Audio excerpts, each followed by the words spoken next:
வழி வந்து விழுந்தது மின்னலின் ஒளி. அதில் தெரிந்தது அழகு தேவதை அதிசய முகமே.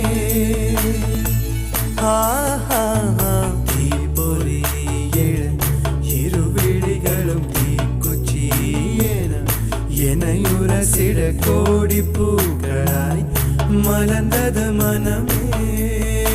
அவள் அழகை பாட ஒரு மொழி இல்லையே, அளந்து பார்க்க பல விழி இல்லையே.